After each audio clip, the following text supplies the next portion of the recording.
to Bad Larry.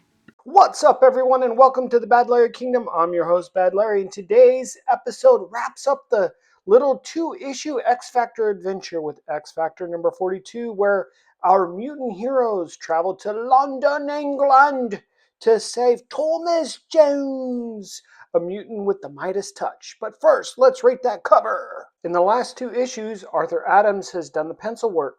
At the end of this issue, Paul Smith is introduced as the series artist going forward. I haven't researched where Walter Simonson went during this period, but it explains why these last two covers seem subpar. Someone needed to pencil these covers and pages. I think it all comes down to deadlines, which is why I feel this cover is subpar. Louise Simonson is clearly classically educated. Her vocabulary and writing style shows a level of prose that is being underutilized by writing mere comic books. But writers got to pay the bills as well. These last two episodes are, in my opinion, Louise Simonson's homage to the great children's stories of the past. Thomas Jones, the mutant, is clearly Jack from Jack and the Beanstalk. Both characters are poor, with a mother and no father, and come across a golden goose that makes gold. But in Thomas's case, he is the golden goose as well. And both characters trigger a giant troll coming after them, with these 5 troll characters all having names like Fee or Fum or Foe.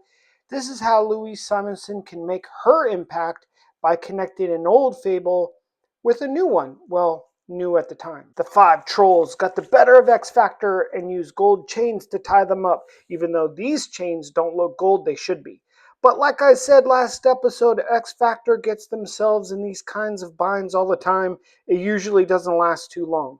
The trolls still have a plan to use inflation to crumble the human economy, so 3 trolls leave, taking Thomas Jones with them, leaving 2 trolls to guard the unconscious X Factor team. One giant troll, who is a shapeshifter, has transformed himself into a T-Rex and is about to stomp and squish little baby Nathan Christopher, Cyclops' son. I believe this is the first example of Baby Cable using his powers. He uses his own telekinesis to create a force field bubble, which is shown in blue to distinguish it from Marvel Girl's telekinesis, which is always shown in pink. And he clearly uses this power while Marvel Girl is still knocked out. Further evidence is when Marvel Girl does come to, she uses her telekinesis as an attack weapon and is shown in her pink color. This is a big deal considering baby Nathan Christopher has not gone through puberty yet, which is typically when powers emerge from mutants. This shows baby Nathan Christopher is special, having access to his powers even as an infant. And like I said, X Factor doesn't usually stay chained up for too long. Cyclops completely frees Marvel Girl. Iceman frees himself and launches a counterattack on these 2 idiot trolls. Beast frees himself, knocks out the abominable snowman troll with one punch. Nice. And we see the shape-shifting troll is quite cowardly and hides in the mounds of gold. Cyclops frees Archangel and sets a plan of going after Thomas and the 3 other trolls. The trolls' plan is to force poor Thomas Jones into turning part of the London Tower into solid gold. Thomas refuses and tries to run away when a poor little dog tries to come and help him and is walloped badly for its efforts. Thomas looks down. What can he even do? This poor little dog will surely die in agony when Thomas turns it into gold, I guess momentarily. He's planning on turning it back into a dog, maybe when he could take it to a vet. But he now realizes he can turn organic things into gold, not just inanimate objects. But the trolls know that now as well and start attacking Buckingham Palace, looking to have Thomas turn the Queen into gold.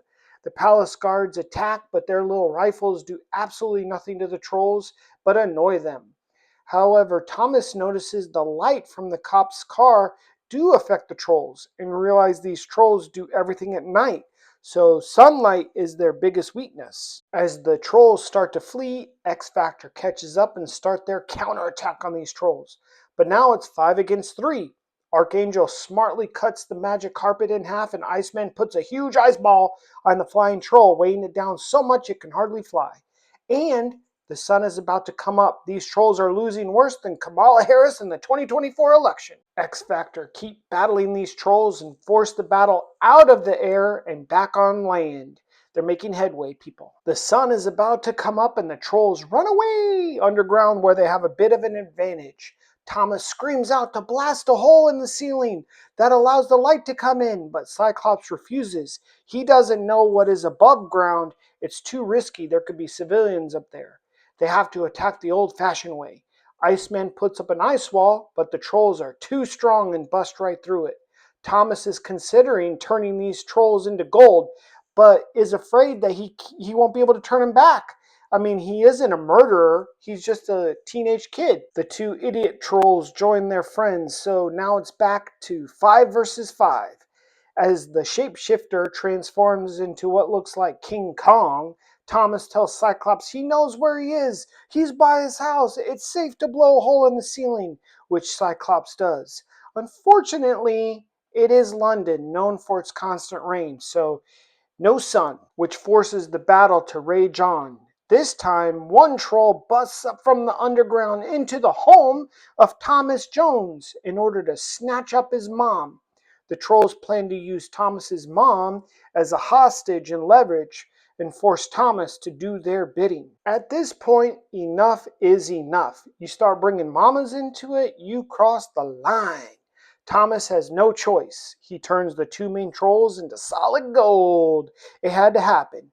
Boy gotta save his mama. Immediately, the mom who is super poor is like, we can sell them and get rich. But Thomas isn't okay with that morally.